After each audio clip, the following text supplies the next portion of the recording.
Ya, shalom para sahabat pelayanan. Ya, kita bertemu lagi di seri kedua, seri yang terakhir tentang tema kita pada hari ini. Ya, pada tengah hari ini atau petang ini. Yang dikutip dari Matius 8, 23, 33 dan 34. Nah, ini seri kedua. Ya, pagi tadi saya telah berbicara tentang seri pertama dan ini adalah seri kedua. Ya, karena video yang boleh saya buat ini hanya 30 menit kalau tak silap saya. Tidak boleh lebih daripada itu. Ya, tidak boleh merakam sampai 1 jam. Ya, jadi saya terpaksa melakukan 2 seri, bahkan lebih daripada 2 seri lah. 2 atau 3, bahkan mungkin 4. Tapi kali ini saya akan buat 2 seri saja. Ya, yang bertemakan dilepaskan dari kerasukan jin. Nah, ini tema kita pada tengah hari ini. Dilepaskan dari kerasukan jin. Jadi saya ambil dari kitab Injil Matius pasal 32, 33 dan 34. Oke, mari kita mulakan.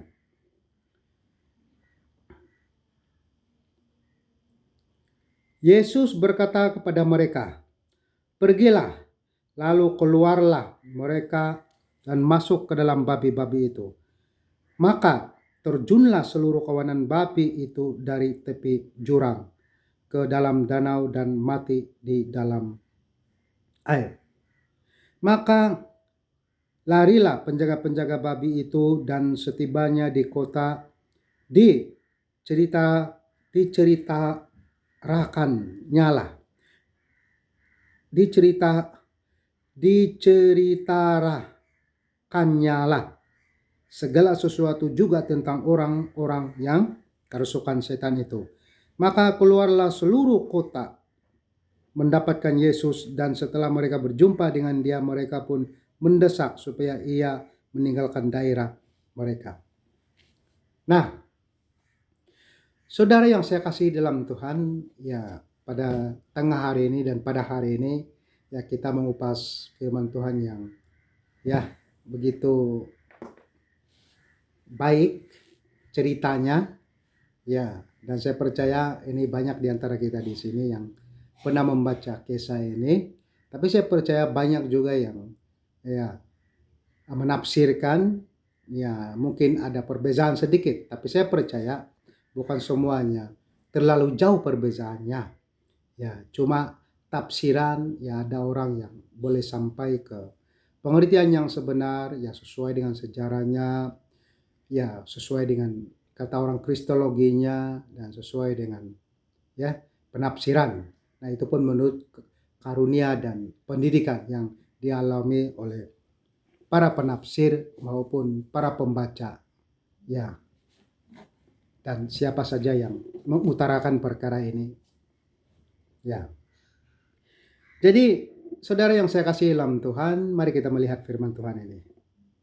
Jadi apa yang saya pernah katakan pagi tadi, cerita ini ya sangat terkenal, ya, karena merupakan satu kisah dari Tuhan Yesus itu sendiri, ya, dan inilah yang menjadi patokan, yaitu beberapa segelintir ya orang-orang percaya, bahkan orang-orang yang tidak percaya yang berada di luar sana, khususnya bukan orang Kristen, menafsirkan ini dengan cara yang salah. Ya, jadi kita percaya setiap orang ada pengalamannya masing-masing dalam kehidupan mereka sebagai orang percaya, baik mereka yang ada karunia yang boleh melepaskan seseorang daripada kerasukan jin, ataupun mereka yang pernah dirasuk oleh jin.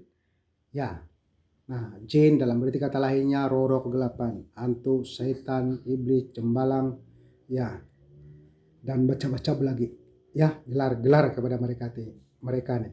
Tapi namun yang pasti mereka adalah roh-roh kegelapan yang berada di dalam dunia ini, yang sedang dipakai oleh iblis, ya, dipakai oleh iblis untuk menyesatkan, ya, sebahagian besar orang-orang percaya, umat-umat percaya.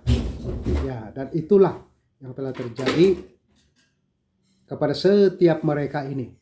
Dan sehingga ke hari ini perkara ini masih berlaku. untuk kerasukan demi kerasukan.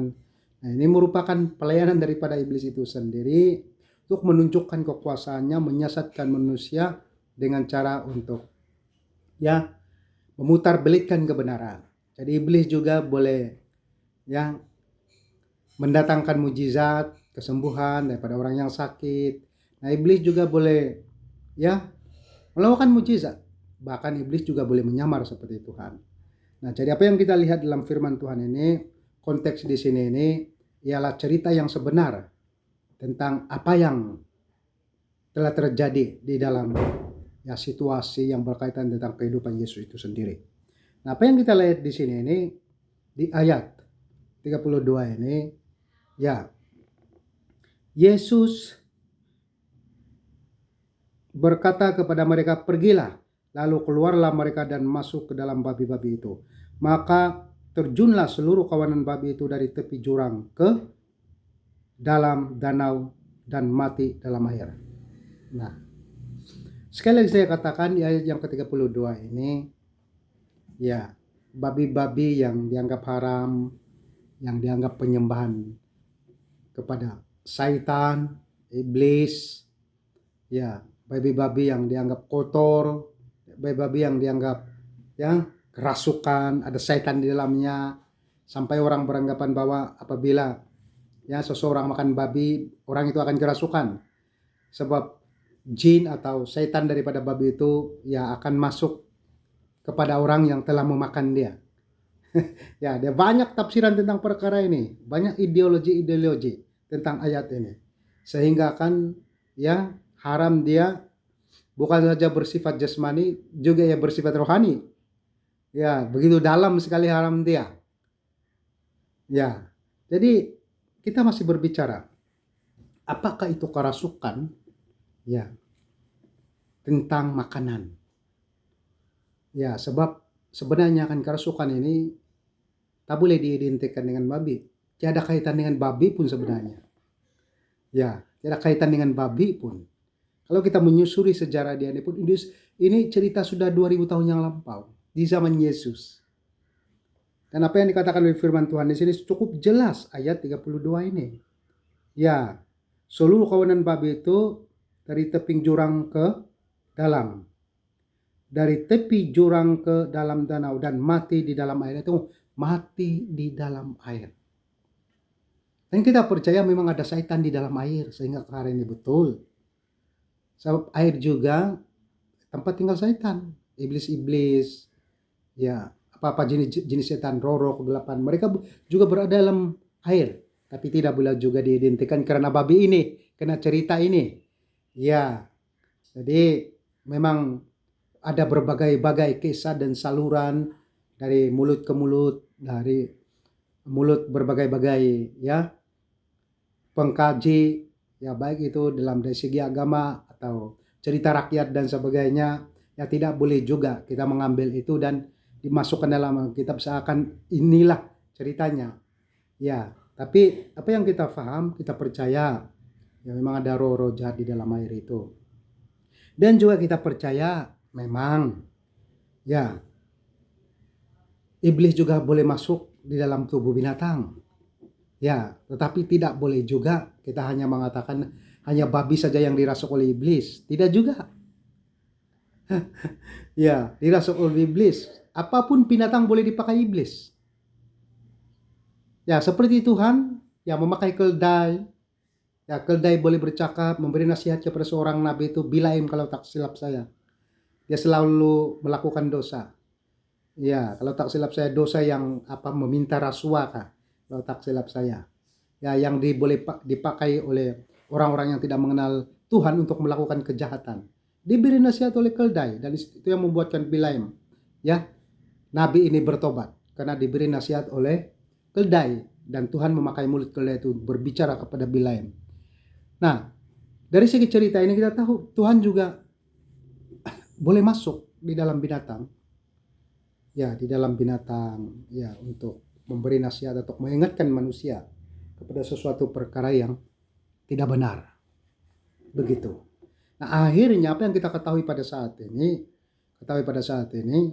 kita tidak boleh lagi ya merujuk kepada satu sumber saja. Ya, bahwa babi itu ada setan di dalam, kalau dimakan adanya setan merasuk orang yang memakannya dan sebagainya. Sebab ini cerita 2000 tahun yang lampau. Dan di saat ini, ya, sekiranya ada orang mengkritik tentang babi, bahwa tak boleh dimakan karena ada setan di dalamnya, kerasukan dan sebagainya, kita perlu juga, ya, menyelidiki Alkitab. Apakah cerita yang sebenarnya? Nah, dan memperluaskan pengetahuan kita, ya, supaya haywan yang diciptakan oleh Tuhan ini tidaklah dijadikan sebagai, ya, satu patokan teologi bagi orang-orang di luar sana, ya, untuk menjatuhkan kekristianan, pengajaran Kristen. Sebab ini dikutip di dalam Alkitab. Nah, begitu. Jadi mari kita menyusuri apa yang berlaku pada saat ini.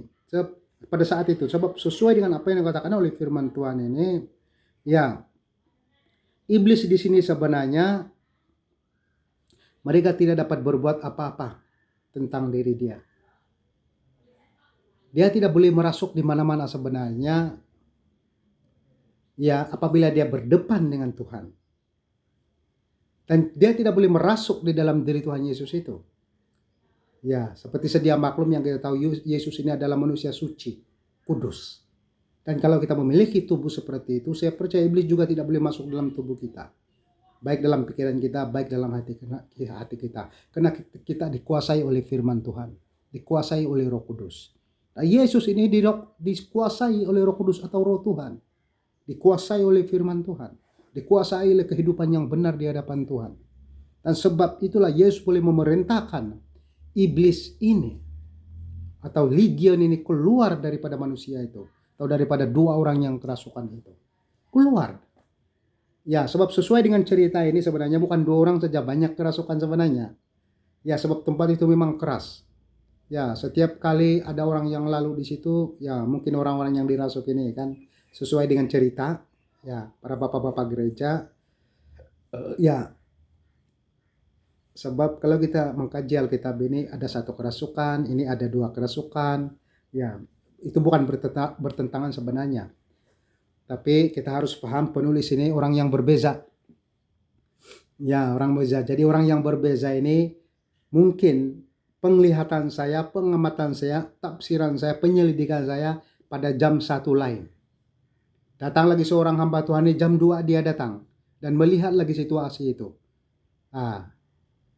Dan dia melihat situasi itu berbeza lagi. Dia menulis lagi dengan cara yang berbeza. Tapi sebenarnya ya bukan bertentangan. Ya, perbezaan itu perlu ada. Ya, untuk melengkapi sebuah cerita itu. Nah, ini merupakan kelengkapan. Ya, penglihatan Matius begini, ya, pengamatan Matius, pengalaman Matius dan sebagainya lah si penulis Matius ini. Lukas lain lagi. Bukan berbeza atau bertentangan, bahkan tak boleh dianggap salah atau ya palsu, ya, atau dekreka dan sebagainya. Karena ini adalah firman Tuhan. Dan firman Tuhan merupakan kata-kata daripada Tuhan, cerita daripada Tuhan, kisah daripada Tuhan, dan hidup daripada Tuhan itu sendiri. Nah, inilah yang sedang dipelajari oleh umat percaya sehingga ke hari ini. Dan sebab itulah kenapa kita percaya Yesus ini adalah seorang yang suci dan kudus, bukan saja baik secara manusia. Ya, karena dia memiliki ya hidup yang benar dan penuh dengan kuasa. Ini salah satu daripada kuasa Yesus ini. Ya, dan karunia ini ada pada setiap orang yang percaya. Dan Roh Kudus memberikan kepada mereka. Nah, inilah salah satu dari karunia yang Yesus ada. Kuasa yang Yesus ada. Ya, sebagai Tuhan dan sebagai penjelmaan manusia. Ya. Jadi dia boleh mengusir setan itu. Ya, bagaimana caranya mengusir setan? Setan tak dapat berbuat apa-apa pun tentang hidup mereka. Mereka tidak boleh memilih pun. Ya, pergi kemana. Tapi Yesus yang menentukan mereka pergi kemana. Nah, ini kita jangan heran. Yesus Tuhan. Dia boleh merencanakan segala sesuatu. Ya, yang dikehendakinya kepada sesebuah cerita, sesebuah perkara. Apatah lagi perkara yang berkaitan tentang iblis ini. Iblis yang telah merasuk manusia. Nah, Yesus memerintahkan di sini, pergilah. Lalu keluarlah mereka masuk ke dalam babi-babi itu. Maka terjunlah seluruh kawanan babi itu dari tepi jurang ke dalam danau dan mati di dalam air. Jadi adakah Yesus menghidupkan ya babi ini? Tidak. Memang itulah tujuan Yesus. Ya, cara dia menghajar, menghalau, mengherdik setan ini. Ya, tentara legion ini masuk ke dalam babi. Sudah masuk ke dalam babi, babi itu diperintahkan Yesus. Saya percaya diperintahkan oleh Yesus untuk terjun ke dalam air atau di jurang. Dan akhirnya apa yang telah berlaku? Semuanya telah mati. Ya, boleh kita beranggapan babi yang ada pada saat ini masih ada setan di dalamnya. Nah, mari kita pikir dengan logik. Sudah pasti kita tidak boleh beranggapan setan masih ada di dalam babi pada saat ini. Ya, sebab ini kisah 2000 tahun yang lampau. Dan pada masa yang sama, ya, setan itu mungkin di dalam air. Dan saya percaya, ya banyak orang percaya bahwa setan memang ada di mana-mana. Tak kira di batu, di pokok, dalam air. Ya, ada di mana-mana, bukan di dalam diri manusia itu saja. Ya, namun firman Tuhan ini adalah firman Tuhan kebenaran yang menyatakan ya, kebenaran bagi semua komen-komen yang ada di luar sana. Ya, komen-komen yang berada di luar sana atau penafsiran-penafsiran yang di luar sana yang salah tentang Alkitab. Nah, sebab itu dari ayat 33, maka larilah penjaga-penjaga babi itu dan tibanya di kota, diceritakannya segala sesuatu juga tentang orang yang kerasukan setan itu. Nah, jadi apa yang berlaku di ayat 33 ini? Penjaga-penjaga babi itu berlari, ya, dan mereka bercerita kepada orang-orang di kampung itu tentang orang kerasukan itu. Mereka bersaksi tanpa sengaja. Mereka sedang memberitahu apa yang Yesus dilakukan tanpa sengaja. Memang tujuan mereka adalah mengkritik untuk menjatuhkan Yesus, karena mereka tidak kenal Yesus. Yang mereka tahu Yesus ini bomo. Ya. Yang mereka tahu Yesus ini adalah orang jahat berada di kampung itu. Karena telah mengganggu ternakan mereka dan pada masa yang sama telah merugikan mereka. Menyebabkan kematiannya babi-babi mereka itu. Dan saya percaya mereka juga menyaksikan ya, babi-babi yang kerasukan itu bagaimana mereka agresifnya berlari lintang pukang dan terjun di dalam jurang atau jurang. Dalam jurang yang sangat penuh, sangat dalam. Dan akhirnya jatuh di dalam air. Nah, ini yang telah berlaku.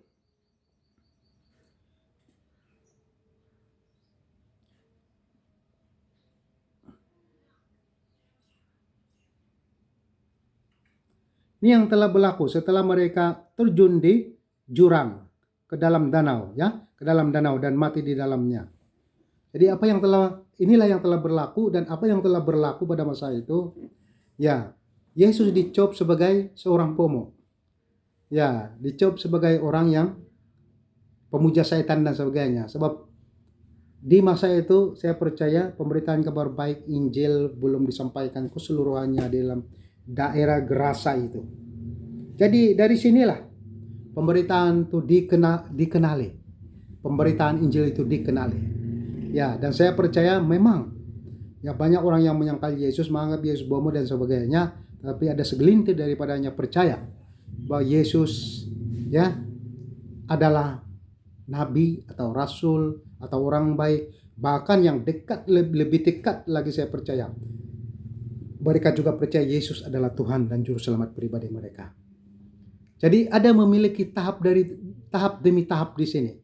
Ya, tahap yang pertama ya Yesus dianggap bomo. Ya, orang jahat dan sebagainya. Karena Yesus ada mujizat memindahkan setan. Ya, daripada manusia kerasukan pindah ke babi dan babi bunuh diri. Ya, dan tahap yang kedua, ya, secara pengenalan mereka kepada Yesus, Yesus dianggap bomo juga. Ya, Tahap yang kedua, dianggap bomo, ya tabib, ya. Dan saya percaya lebih daripada itu, yang mungkin semakin kenal Yesus, boleh Yesus dianggap ya sebagai nabi, ya tahu rasul dan sebagainya. Ya, khususnya yang identik kepada rohani, ya identik kepada ya agama-agama di masa itu. Ya, khususnya agama Kristen di masa itu. Ya, agama bukan agama Kristen. Agama-agama pada masa itu yang percaya kepada Tuhan. Nah, dia ada dua tahap. Tahap yang pertama tadi, Yesus ya dianggap ya seperti orang jahat, bomo yang jahat dan sebagainya. Kedua, Yesus dianggap ya orang baik. Ya, ataupun tabib, ya. Dan saya percaya tidak kurang juga yang menganggap Yesus seperti dewa, sebab ada banyak cerita-cerita seperti ini nih. Dan yang ketiga, orang yang telah mengenal dan dekat dengan Yesus di Gerasa ini yang telah bertobat. Saya percaya mereka juga telah diselamatkan dan mereka yang mendekatkan diri kepada Yesus. Karena mereka bukan hanya mau dengar daripada penjaga-penjaga babi itu, tapi daripada keseluruhan orang, sehinggalah berjumpa dengan murid-murid Yesus tersebut. Nah, mereka ini diselamatkan. Nah, saudara yang saya kasih dalam Tuhan, sebelum kita masuk ke ayat yang terakhir, ya saya percaya di dalam pemberitaan kabar Injil, tidak semestinya seseorang itu ya mempunyai karunia yang baik berteologi, ya secara Alkitab. Ya, pendidikan tinggi yang memahami Alkitab dengan begitu sempurna. Tidak semestinya. Karena saya percaya ada orang yang berkarunia dalam penyembuhan dan mungkin khotbah tak berapa bagus, pemahaman firman Tuhan tak berapa bagus. Ya, berbanding dengan teolog-teolog yang lain. Ya, tapi Tuhan tak bekerja dalam kehidupan dia. Ya, so kita jangan lupa, setiap orang ini ada karunia dia masing-masing. Begitu juga dengan setiap hamba Tuhan yang ada karunia dalam penyembuhan. Ya, yang boleh melahirkan mujizat, menunjukkan mujizat sesuai dengan kehendak Tuhan. Nah, mereka juga dipakai oleh Tuhan dengan cara yang luar biasa untuk menyampaikan ya pemberitaan kabar baik itu. Nah, apatah lagi orang-orang yang memiliki karunia yang bersifat ya spirit. Ya, spirit yang boleh menghalau roh-roh jahat. Ya, menghalau roh-roh jahat dan roh-roh jahat takut kepadanya. Dan mereka meninggalkan orang yang telah dirasuk. Ya, orang-orang yang dirasuk tak kira apa bangsa agama dia. Ya, so kalau kita melihat orang yang dihalau oleh Yesus, roh jahat yang ada dalam diri orang itu bukan orang percaya itu. Di Gerasa. Dan saya percaya di Gerasa ini kan sesuai dengan cerita ini kan mereka tidak mengenal Yesus dan bukan semua mengenal Yesus. Sebab saya percaya ini mungkin kali pertama. Ya, ataupun baru adalah tempat baru penginjilan Yesus. Nah, sebab itulah semua orang belum mengenal lagi siapa Yesus. Ya. Tapi tetap terjadi mujizat itu. Ya, jadi kita jangan heran di sini. So, firman Tuhan berbicara ya, semasa murid-murid Yesus bertelengkah di antara satu dengan yang lain. Mereka mengatakan, mari kita menghalangi orang yang telah mengadakan mujizat, menyembuhkan. Ya, mari kita menghalang-halangi mereka. Tapi apa kata Yesus kepada mereka? Kalau mereka di pihak kita, jangan menghalang-halangi mereka. Ya, karena mereka juga merupakan muridku, kata Yesus. Ya, jadi setiap orang yang menggunakan nama Yesus dengan cara yang benar, ya sudah pasti Roh Kudus itu tidak bodoh untuk bekerja pada seseorang yang benar. Ya, dan Roh Kudus itu tidak bodoh ya untuk mengenal pasti mana nabi palsu, mana rasul palsu, dan mana hamba Tuhan palsu, dan mana hamba Tuhan yang benar, nabi yang benar, rasul yang benar. Mana? Roh Kudus tahu membezakan semua ini. Sebab itulah Yesus mengatakan seperti itu, kita jangan menghalangi mereka. Siapa yang berpihak kepada kita, itu juga merupakan muridku, dia cakap. Nah, berpihak kepada Yesus merupakan murid juga. Jadi mereka juga boleh mengadakan mujizat. Ya, bukan setengah orang saja. Ya, itu yang saya katakan tadi, di setiap gereja mesti ada salah seorang. Ada karunia dalam pengusiran roh-roh jahat ini. Dalam 10 gereja mesti ada 1-2 gereja yang Tuhan letak hamba Tuhan di situ tuh ada karunia di dalam pengusiran roh jahat. Dan sebab itulah ayat 33 ini, ya, apa yang berlaku memang situasi ini sangat luas ini. Ya, menyebar pada masa itu, menyebar luas. Bercerita tentang Yesus. Ya, bermacam-macam anggapan tentang Yesus. Dan ini juga akan berlaku kepada kita sebagai hamba-hamba Tuhan. Hidup di zaman modern ini. Ya, seperti saya juga bukan semua orang. Ya, jiran sebelah kita kenal saya sebagai pastor. Nah, apabila saya melakukan pengusiran roh jahat, ya, dan juga doa penyembuhan, ya, ada orang disembuhkan, ada orang dibebaskan daripada kerasukan setan dan sebagainya. Ya, ini jiran-jiran sebelah kita yang tak mengenal kita. Mereka menganggap saya bomo. Apa yang berlaku kepada Yesus itu juga berlaku kepada kita semua pada hari ini. Ya, orang yang tidak mengenal nih kekristenan, ya, mereka beranggapan kita bomo. Mereka beranggapan kita orang yang berilmu dan sebagainya apabila kita melakukan mujizat di depan mata mereka. Tapi sebenarnya kan, ya, bagi pandangan pribadi kita itu tidak jadi masalah. Ya, sebab lambat laun nanti mereka juga akan mengenal kita sesuai dengan kehendak Tuhan. Nah, begitu juga dengan apa yang berlaku di Gerasa ini. Lambat laun mereka mengenal siapa Yesus. Memang pada mulanya Yesus dianggap setan, bomo, ya, dianggap orang yang berilmu dan sebagainya. Ya, baik itu ilmu hitam, ilmu putih atau sebagainya. Akhirnya mereka telah mengenal Yesus dan mengetahui Yesus adalah Tuhan dan manusia, juru selamat dunia daripada dosa mereka. Nah, ayat terakhir di sini 34. Maka keluarlah seluruh kota mendapatkan Yesus, dan setelah mereka berjumpa dengan dia, mereka pun mendesak supaya ia meninggalkan daerah mereka. Jadi apa yang berlaku? Saudara yang saya kasih dalam Tuhan. Ya, ini bukan ditolong ini. Ya, bukan diberi makan, dijemput, naik ke rumah dan sebagainya. Ya, malahan dihalau. Jadi adakah orang-orang Gerasa ini, apa yang dikatakan oleh firman Tuhan di sini ini? Gerasa, Gedara ini. Orang-orang Gedara ini mengenal Yesus? Sudah pasti tidak. Ya, sudah pasti tidak. Memang saya percaya ini permulaan penginjilan Yesus di tempat ini. Ya, jadi kenapa Yesus dihalau? Nah, dianggap macam-macam. Jadi kalau ada macam-macam anggapan kepada kita pada hari ini, anggapan macam-macam kepada Tuhan kita, anggapan macam-macam kepada Alkitab, ini itu perkara biasa. Ya, so firman Tuhan berbicara kalau orang itu tiada Roh Kudus dalam pikiran dia, tiada Roh Kudus di dalam hati dia, percayalah, tak mungkin dia mengenal firman Tuhan.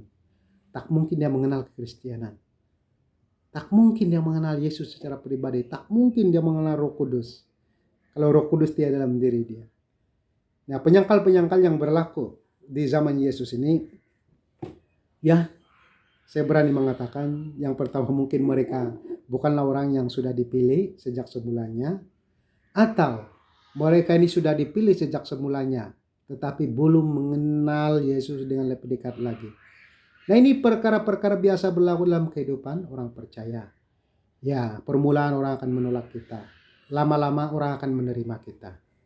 Ya, tapi seperti sedia maklum dalam pelayanan biasa. Ya, kalau di sebuah tempat kita ditolak tidak jadi masalah. Yesus juga ditolak. Pergilah ke lain tempat untuk memberitakan Injil. Kalau dengan orang ini kita ditolak, tidak mengapa. Pergilah ke lain orang. Ya, dan kita percaya dalam 10 orang kita jumpa, dalam setahun tak mungkin tiada salah seorang daripadanya yang mengikuti pelayanan kita. Atau menerima Yesus, atau mau dibaptis dan sebagainya. Mesti ada. Mesti ada yang Tuhan sediakan. Ya, so pelayanan ini milik Tuhan. Kita hanya mengerjakan sebagian kecil sebenarnya. Tapi sebahagian besarnya dikerjakan oleh Tuhan itu sendiri. Itu sebab tiada kekecewaan Yesus di sini. Walaupun berlaku kepada Yesus seperti ini. Yesus dihalau, dianggap macam-macam, dianggap setan, bomo, dan sebagainya. Kenapa? Apabila Injil itu masuk dalam sebuah daerah, ya, keselamatan itu akan terjadi di tempat itu. Keselamatan itu harus terjadi, akan terjadi.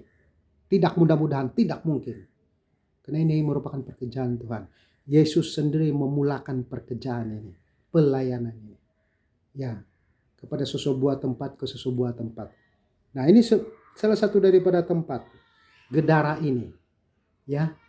Dan kita percaya di tempat ini menurut kajian Bapak-bapak gereja, ya, memang tempat ini ada banyak orang yang tidak mengenal Tuhan.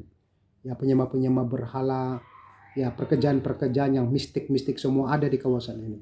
Nah sebab itulah para hamba Tuhan pada hari ini, untuk mereka yang memiliki karunia di dalam pelayanan ini, lakukanlah sesuatu untuk kemuliaan nama Tuhan.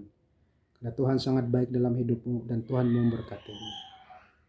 Haleluya. Terima kasih para sahabat pelayanan. Ini saya perkongsian kita pada tengah hari ini. Dan kita jumpa di lain kali. Tuhan memberkati Anda semua.